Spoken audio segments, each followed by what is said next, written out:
Estamos de volta hoje falando sobre Shakespeare com a professora que é especialista nesse assunto, a professora Liana Leão.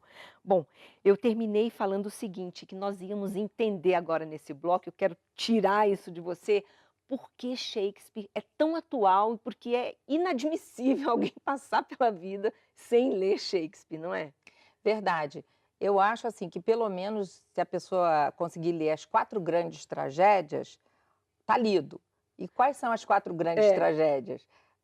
Hamlet, Otelo, Lear e Macbeth. Então essas. E se a pessoa não quer ler, então que veja os filmes. Escolha 4 bons, 4 Todos filmes. têm. Todos têm filme. Então eu vou recomendar, por exemplo, assim, Tá, o que você do gosta? Hamlet. Hã. Eu acho que pode ver desde o filme mais simples, mais rápido, de mais ação, que é o Hamlet do Mel Gibson, que é filmado pelo Zé Firelli, até o Hamlet do Kenneth Branagh, que a gente tem 2 versões, a versão curta e a versão longa. A gente tem também o Hamlet em preto e branco, do Laurence Olivier. Então são 3 Hamlets maravilhosos. O Macbeth, a gente tem o do Polanski, e a gente tem o Macbeth do Orson Welles, por exemplo. Eu gosto mais do Polanski. Mas, enfim, aí eu acho que até a pessoa vê o primeiro e depois aí compara com o segundo. O Rei Lear, eu gosto do Rei Lear do Laurence Olivier. Ele já estava velho, foi uma dificuldade filmar aquele Rei Lear.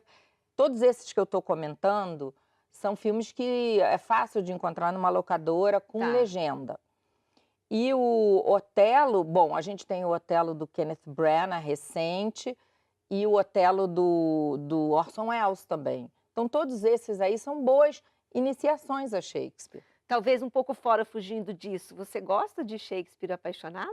Adoro! Eu É? acho que tem muita verdade ali e tem muita ficção, mas eu acho assim que para você mergulhar na época. Exatamente isso que eu ia dizer, como era feito o teatro na época. É curioso, pelo menos, para a gente entender de como era a produção naquela época, não é? Eu acho que o caso de amor ali que a gente É, gosta, do Shakespeare com a Viola de Lesseps, pode ser que provavelmente não era verdade, sim. mas eu acho que aquela excitação da época, a Londres muito cheia, muito suja, e 2 teatros competindo, e a dificuldade em se montar uma peça, e a questão da censura, e a questão do empresário de Shakespeare, e o teatro indo até a corte, é verdade. Mas a rainha indo até o teatro, que é a cena final, a rainha Elizabeth vai até o teatro, e isso não é verdade. Mas, enfim, o espírito do filme é verdadeiro. E o roteirista foi Tom Stoppard, que é um grande dramaturgo. É verdade. E eu citei há pouco dessa questão de por que temos que ler, por que é tão atual. Porque, na verdade, todo esse contexto da obra dele mostra essa miséria do ser humano e também a sua glória, que isso nunca muda, né? Podemos passar aí 450 anos, ele faz uma reflexão muito profunda e ainda muito atual, não é verdade? É verdade, eu acho que aí é que está o X da questão. Por que ler Shakespeare hoje? Então, acho que a gente lê Shakespeare hoje porque ele captou uma verdade do ser humano imutável. O que é essa verdade? É que nós somos escravos das nossas paixões. Paixões não com sentido só de sentimento, de amor, mas paixão com sentido assim, ciúme, ira e ambição, por exemplo, e sentimento de vingança. Isso eu estou falando das 4 grandes Tá. tragédias. Então, a gente se deixa dominar por essas paixões, por esses sentimentos, e acaba se excedendo na ação. Esses são, por exemplo, o Otelo, que é um homem virtuoso, ele se excede no ciúme. E aí ele mata a esposa a quem ele amava profundamente e que é inocente. E depois ele se arrepende. Nossa, já que você citou, então vamos ver Diogo Vilela representando esse momento tão tenso, minutos antes da morte dela. Exatamente. É, Deixa eu só falar uma é. coisinha. O Diogo Vilela, que gravou, essas gravações foram todas feitas especialmente para o projeto. Ele tinha feito no teatro, tinha montado, ele era o produtor, o Otelo. E ele foi convencido a fazer o Iago. E depois, quando eu convidei-o para fazer essa cena, ele falou: não, agora eu quero fazer o Otelo. E eu quero fazer o momento em que o Otelo vai matar a esposa. E depois eu quero fazer o momento em que Otelo se suicida, quando ele percebe que ele matou uma mulher inocente, a esposa que ele tanto amava, ele se suicida. Mas o momento que a gente vai ver agora é o momento em que Otelo, antes de matar a esposa, beija a esposa, porque ele ama a esposa profundamente. Ele foi envenenado pelo Iago, ele foi envenenado por palavras, pelo ouvido. O que é tão comum, né? É, Na vida do ser humano. Lindo isso, vamos ver.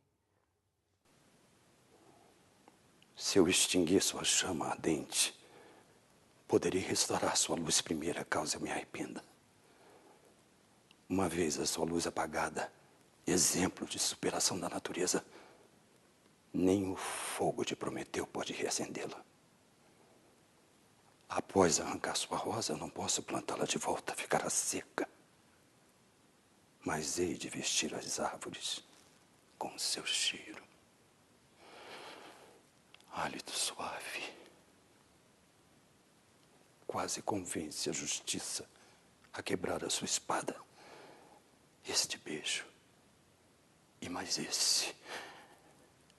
Seja assim, quando estiver morta, eu te matarei primeiro para depois amá-la. Só mais este. É o último. Sempre tão gentil. E nunca tão fatal. Devo chorar. Mas as lágrimas serão cruéis. E minha dor, celestial. Pois atinge quem tanto ama.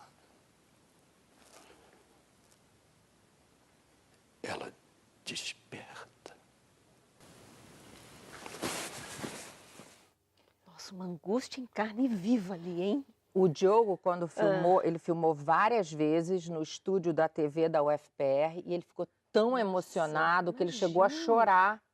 E a Sério? gente estava com a produtora dele, a Marília, e ela falou, meu Deus, ela também ficou emocionada, porque Shakespeare é uma paixão na vida dele. Quando ele tinha 15 anos, ele fez um desenho de Shakespeare, ele sempre quis montar, ele já montou o Otelo e já montou o Hamlet. E ele quer voltar, sabe que é difícil, porque é difícil você pegar atores, uma companhia de atores que falha o verso, porque você tem que pausar, você tem que dar peso à palavra, porque está tudo na palavra, não adianta você fazer muita ação. Você tem que dar peso a cada palavra. É um texto puro, né? Você tem que ficar muito atento para ouvir cada palavra, né? E nós, hoje em dia, a gente não tá mais, a gente não é mais ouvinte de texto. Reflexão, A gente é mais visão. Tanto que eu acho que de tanto eu trabalhar com Shakespeare, eu passei a falar mais devagar. Porque Eu percebi no primeiro bloco. Tanto vou contar aqui no intervalo, eu pedi para ela, fale um pouquinho mais rápido. Mas é muito interessante isso. Inclusive, já que você puxou, tem a história da métrica dele. Era toda uma Exatamente. forma de fazer própria, né? Exatamente. Dá-se uma pequena pausa ao fim de cada verso, de cada final de linha, uma pequena pausa quase imperceptível. E cada palavra, eu vi um treinamento de atores com a Judi Dench, com o Patrick Stewart, o Ian McKellen, e o modo de falar, o professor dizia, o diretor dizia, vocês têm que encontrar em cada frase a palavra que tem que ter mais peso. E ali vocês têm que dar a pausa, ou antes ou depois, baixar e subir a entonação. Então, porque ali você vai ter que sustentar a atenção do público só com a palavra. Liane, qual é, na sua opinião, a obra maior, se é que dá para escolher? Eu agora escrevi no jornal um texto sobre Shakespeare geral e acho que a obra que eu sempre... eu gostava mais do Hamlet no início, quando comecei a estudar, e agora eu gosto do Lear. Eu acho que o Lear é a obra máxima, só que eu não estou sozinha nisso. Então, eu vou fazer o seguinte, eu vou para o intervalo agora e na volta você vai ter que justificar e nos convencer por que você escolheu Lear. Bem rápido, Tá bom? assim, falando rápido. Então tá, a gente vai para o intervalo e já volta.